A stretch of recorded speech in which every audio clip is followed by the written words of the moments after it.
பூங்காட்டு திரும்பமாக அடுத்த வர எபிசோடில் பார்த்தீங்கன்னா குமரன் வந்து எப்படியாவது சரியாகி வரமாட்டார் அப்படின்னு சொல்லிட்டு எல்லாருமே ரொம்பவே அழுது கஷ்டத்தில் இருக்காங்க.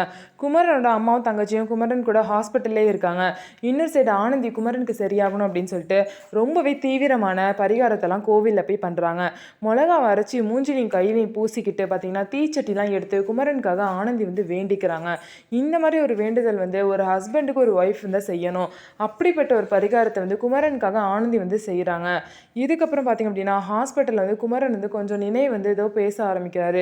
உடனே இந்த விஷயத்தை நர்ஸ் வந்து டாக்டர் கிட்ட சொல்கிறாங்க. டாக்டர் குமரனை வந்து செக் பண்ணிவிட்டு குமரன் கிட்ட அவங்க பேரை சொல்லுங்கன்னு சொல்லவும் குமரன் வந்து அவரோட பேர் எல்லாத்தையுமே நல்லபடியாக சொல்கிறாரு. இதனால் குமரன் பார்த்திங்க அப்படின்னா கொஞ்சம் நல்லா சரியாகி வராரு. இந்த விஷயத்த குமரனோட அம்மா கிட்டையும் தங்கச்சிக்கிட்டையும் டாக்டர் வந்து சொல்கிறாங்க. அவங்க ரெண்டு பேருமே ரொம்ப சந்தோஷமாகறாங்க. குமரனோட தங்கச்சி கால் பண்ணி ஆனந்திக்கு இந்த விஷயத்த சொல்கிறாங்க. உடனே வந்து எப்படியோ என்னோட வேண்டுதல் பழிச்சிருச்சுன்னு சொல்லிட்டு சாமி கிட்ட போய் பார்த்திங்க அப்படின்னா ஆனந்தி வந்து நன்றி சொல்லிட்டு போய் குமரனை பார்க்கறதுக்காக போகிறாங்க. டாக்டரும் பார்த்திங்க அப்படின்னா குமரனை வந்து ஒரு 1/2 hour கழிச்சு நீங்கள் போய் பார்த்துக்கலான்னு சொல்கிறாங்க. எப்படியோ ஆனந்தி வேணுன மாதிரி குமரன் வந்து நல்ல நிலைமைக்கு வந்துட்டாங்க. ஸோ நம்ம வீடியோ உங்களுக்கு பிடிச்சிருந்தா நம்ம வீடியோவை லைக் பண்ணிக்கோங்க. மறக்காமல் நம்மளோட சேனலை சப்ஸ்கிரைப் பண்ணிவிட்டு பாருங்கள்.